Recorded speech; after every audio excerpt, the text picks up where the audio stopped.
ये राम के प्रति जुनून और ये उन्माद राम मंदिर को लेकर, जिसका अब बेशक उद्घाटन होने वाला है, आपको यह कहाँ मिलता है? तो क्या यह गलत स्थान पर नहीं है? मैं नहीं जानता, मैं उन शब्दों का प्रयोग नहीं करूंगा।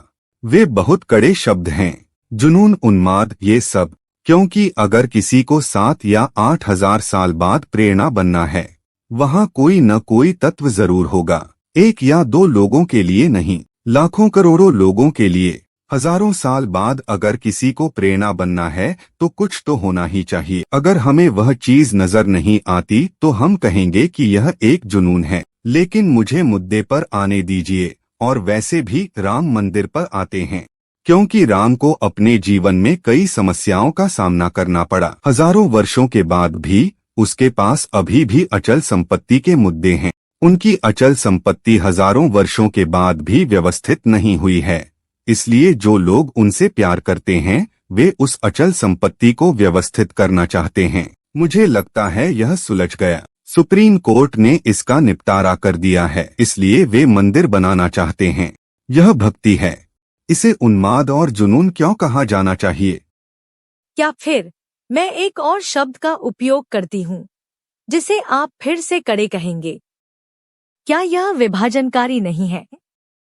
पर क्यों? क्योंकि यह 2 समुदायों को काटता है। यह एक खूनी कहानी रही है, और खूनी से मेरा मतलब खून की कहानी से है। हत्याओं की एक कहानी, अधिकारों की एक कहानी। पिछले 800 सालों में जो कुछ हुआ है वह दुनिया के किसी भी हिस्से में अब तक की सबसे खूनी कहानी है। एडोल्फ हिटलर के साथ यहूदियों के साथ क्या हुआ, उत्तरी अमेरिका के साथ मूल अमेरिकियों के साथ क्या हुआ, कंबोडिया में क्या हुआ, ये सभी चीजें भारत में इन 800 सालों में जो कुछ हुआ उसकी तुलना में कुछ भी नहीं है। और अगर आपको नहीं लगता कि यह खूनी है और उन लोगों में किसी भी तरह का पश्चाताप नहीं है जिन्होंने ये सब किया है, तो लोग अपनी आस्था के लिए बस एक छोटा सा अचल संपत्ति वापस चाहते हैं, और यह विभाजनकारी है। यह विभाजनकारी क्यों है? मैं देख रही हूँ कि आप मंदिर नहीं बल्कि रियल एस्टेट शब्द का प्रयोग कर रहे हैं।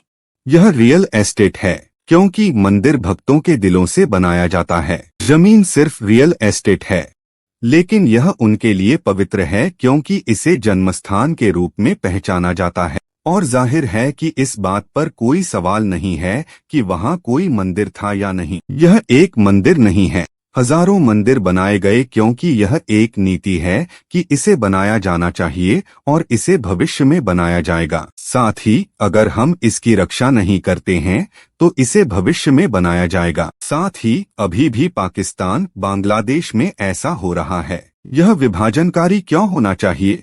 हर कोई अपनी बेतुकी बातों पर क्यों नहीं टिक सकता और अपना काम क्यों नहीं कर सकता?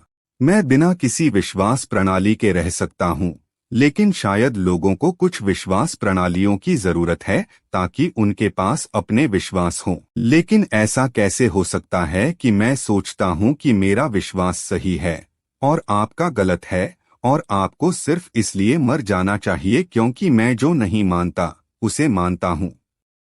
अगर आप इस पर ध्यान नहीं देते और ये सारे शब्द कहते हैं तो यह बस यही है कि यह क्या है, यह कहाँ से आया है। बिल्कुल 2 गलतियां नहीं होती हैं, बस एक अनुरोध है।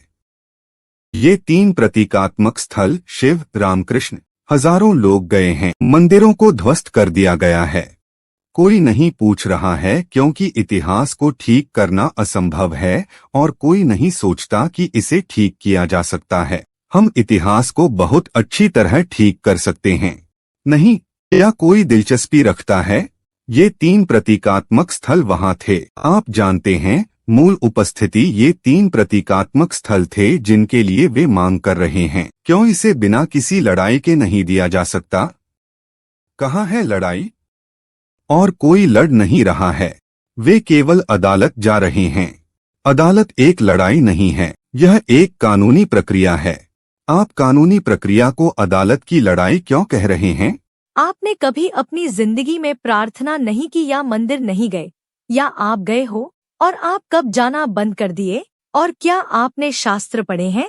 मैंने निश्चित रूप से शास्त्र नहीं पढ़े हैं। मैं मंदिर जाने वाला व्यक्ति नहीं हूँ। मैंने मंदिर बनाए हैं, लेकिन मैं जानता हूँ कि अगर मैं मंदिर जाऊं तो देखो, हमारे मंदिर प्रार्थना के स्थान नहीं हैं। यह एक ऐसी बात है जिसे लोग पूरी तरह से समझ नहीं पाए हैं। शायद उत्तर भारत में यह पूरी तरह से समाप्त हो गया है, लेकिन दक्षिण भारत में अभी भी निर्देश मौजूद हैं।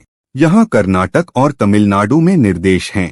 अगर आप अपने मंदिर जाते हैं तो किसी ने आपसे यह नहीं कहा कि आपको प्रार्थना करनी चाहिए। आपको भगवान से अपील करनी चाहिए और यह और वह। अगर आप वहां जाते हैं तो आपको एक स्थान पर चुपचाप बैठना चाहिए, क्योंकि ये विभिन्न प्रकार की ऊर्जा है। ध्यान विभिन्न प्रकार के होते हैं। प्रत्येक देवता को इस तरह से प्रतिष्ठित किया गया है कि वे आपके जीवन के विभिन्न आयामों को खोल सकें। इसलिए आपको वहां बैठकर उसे आत्मसात करना चाहिए। यहाँ तक कि उत्तर में भी उन्होंने केवल आपको दर्शन करने के लिए कहा, अपील करने के लिए नहीं, है ना? दर्शन का मतलब है कि यह एक ऊर्जात्मक रूप है। आप उस छाप को अपने मन और दिल में ले लेते हैं। यह आपको बदल देगा, क्योंकि यह एक ऊर्जावान रूप है। भौतिक रूप सिर्फ एक खाका है। यह वहाँ है। यह दृश्य उपकरण के लिए आवश्यक है, लेकिन यह ऊर्जावान रूप है।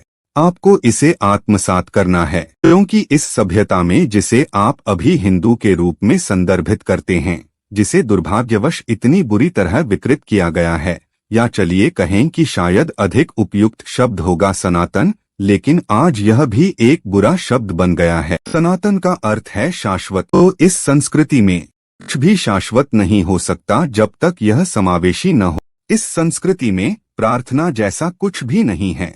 इस संस्कृति में दर्शन होता है। इस संस्कृति में आकांक्षा स्वर्ग में जाकर भगवान के साथ बैठने की नहीं है। इस संस्कृति में आकांक्षा दिव्य बनने की है। आकांक्षा दिव्य बनने की है क्योंकि हम जिसे दिव्य मानते हैं वह कुछ ऐसा है जो सामान्य रूप से मानव क्रिया प्रतिक्रिया प्रकार के जीवन से ऊपर उठ चुका है। उदाहरण के लिए कई लोग, यहाँ तक कि समाचार पत्रों में भी लिखा जा रहा है, तेंदुलकर क्रिकेट के देवता हैं, क्योंकि लोगों के मन में कम से कम उनके समय के दौरान और आज भी ऐसा है। जो कुछ भी हमने सोचा था कि मानव रूप से संभव है, उन्होंने उससे परे उठकर दिखाया। सिर्फ एक गेंद को मारना, बस इतना ही। कुछ लोग कहते हैं कि सद्गुरु भगवान है। नहीं, कोई ऐसा नहीं कहता। वे मुझे हर दिन काम पर लगा देते हैं। इसलिए जब वे कहते हैं कि वह भगवान है, तो उनका मतलब यह नहीं है कि वह स्वर्ग में रहते हैं या कुछ बकवास। वे कह रहे हैं कि उन्होंने उस सीमा से ऊपर उठकर दिखाया है जिसे हम मानव सीमा मानते हैं। वह उससे ऊपर उठे हैं। हम ऐसे ही रामकृष्ण की पूजा करते थे, हर कोई। उन्होंने अपनी सीमाओं से परे उठकर दिखाया, चाहे जीवन ने उनके सामने क्या भी फेंका हो। यहाँ तक कि युद्ध के मैदान में भी वे शांत रहते थे। युद्ध के मैदान में भी वह मजाक कर रहे होते थे।